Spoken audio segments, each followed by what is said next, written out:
BJP को बाड़मेर जैसलमेर से आने वाले टाइम में लोकसभा सीट जीतनी है या फिर सिर्फ विधानसभा सीट जीतनी है तो रविंद्र सिंह भाटी को लेकर बीजेपी को कुछ न कुछ स्टेप है वो उठाना होगा।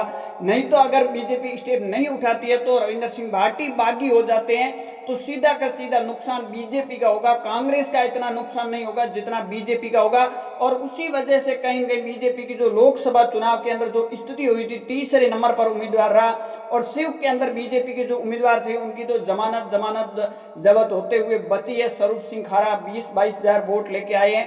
परंतु अगर देखा जाए तो बीजेपी को भी अब इस रणनीति पर काम करना होगा और रविंद्र सिंह भाटी को चाहे अपने पाले में लाए या फिर आने वाले टाइम के अंदर लोकसभा चुनाव के अंदर हो सकता है बीजेपी एक और चाल चले कि यहाँ से जो उम्मीदवार है वो चेंज कर सकते हैं। तो उम्मीदवार अगर चेंज करे तो फिर भी लोकसभा के अंदर है रविंद्र सिंह भाटी है वो चुनाव शायद न लड़ पाए, ये भी वजह हो सकती है। परंतु अगर शिव से सीट विधानसभा की जीतनी है, बाड़मेर जैसलमेर से बीजेपी को लोकसभा सीट जीतनी है तो रविंद्र सिंह भाटी को अपने पाले में लाना होगा। क्योंकि जिस तरह रविंद्र सिंह भाटी की लोकप्रियता बढ़ती हुई नजर आ रही है, लोग कह रहे थे कि लोकसभा चुनाव हारने के बाद में रविंद्र सिंह भाटी की जो फॉलोअर है वो इस तरह नहीं रहेगी, परंतु उससे कई गुना ज्यादा है। वो आप देखते हो, चाहे जोधपुर के अंदर देख लीजिए, सीकर के अंदर देख लीजिए, ये कल की जो तस्वीरें आपने चोटन की आपने देखी होगी, जिस तरह से लोकप्रियता बढ़ती हुई नजर आ रही है। आने वाले टाइम के अंदर बीजेपी में भी इसको लेकर मंथन हो रहा है। बीजेपी के मंथन ये हो रहा है कि आने वाले 28-29 के चुनाव में एक बार फिर बीजेपी नरेंद्र मोदी जी को प्रधानमंत्री बनाना चाहती है। इसको लेकर बीजेपी विधानसभा सीटों पर जितना होमवर्क नहीं कर रही है उससे कई ज्यादा जो होमवर्क है वो लोकसभा क्षेत्र पर एक एक सीट का होमवर्क कर रही है। जहां जहां बीजेपी कमजोर हुई, किस वजह से कमजोर हुई, उन सीटों पर बीजेपी है वो होमवर्क करना चालू कर दिया। इसका दिल्ली से आला कमान का फरमान भी जारी हो चुका है, क्योंकि बीजेपी का टारगेट है चौथी बार देश के प्रधानमंत्री नरेंद्र मोदी जी को बनाकर रिकॉर्ड कायम करना है।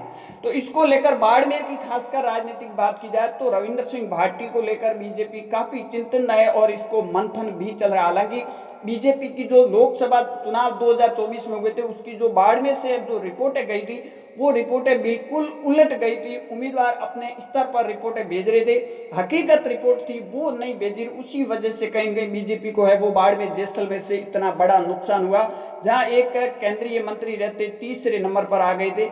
ये बीजेपी के लिए चिंता का विषय। स्वरूप सिंह खारा भले ही आज की राजनीति के अंदर बाड़मेर में पावर में दिख रहे, एक नंबर में दिख रहे हैं, फिर भी स्वरूप सिंह खारा को भी शिव से अगर विधायक बनना है तो रविंद्र सिंह भाटी को भी अपने पाले में लाना होगा, या फिर रविंद्र सिंह भाटी के साथ मिलकर ही चुनाव लड़ोगे तो ही स्वरूप सिंह खारा हो सकता है आने वाले टाइम में शिव के विधायक भी बन सकते हैं, अन्यथा ये पॉसिबल नहीं है। क्योंकि अगर अब रविंद्र सिंह भाटी को अपने पाले में नहीं लाते तो बागी खड़े होंगे रविंद्र सिंह भाटी निर्दलीय, और निर्दलीय खड़े होंगे तो एक बड़ा वोट है वो काट देंगे, उसका सीधा का सीधा इफेक्ट है बीजेपी को पड़ेगा। क्योंकि राजपूत वोट है वो तो कटेंगे, उसके साथ तमाम वोट है रविंद्र सिंह भाटी की। ऐसी बात नहीं है कि राजपूतों के 36 कौम के लोग हैं वो चाह रहे, खासकर युवा की बात की जाए। और अब जो जिस तरह काम करते हुए नजर आ रहे, बच्चों को जयपुर भ्रमण करना, हरिद्वार लोगों को यात्रा कराना निजी खर्चे से, उसको लेकर लोकप्रियता और बढ़ती हुई नजर आ रही। चोटन के अंदर एक भाषण दिया, उसमें लोगों को कहा कि मैं आपको पैसे देता हूं, आप शिक्षा के लिए अपने हिसाब से खर्च कीजिए। ये शायद ऐसा पहला विधायक होगा।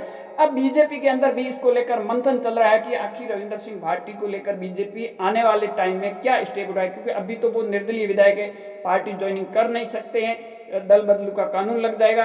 तो आने वाले टाइम में बीजेपी जरूर एक्शन कुछ तो कुछ लेंगे, या फिर रविंद्र सिंह भाटी है वो कुछ एक्शन लेंगे। आप सबकी इस पर क्या राय है कमेंट सेक्शन जरूर देना। ज्यादा जानकारी के लिए हमारे यूट्यूब चैनल को जरूर फॉलो कीजिए।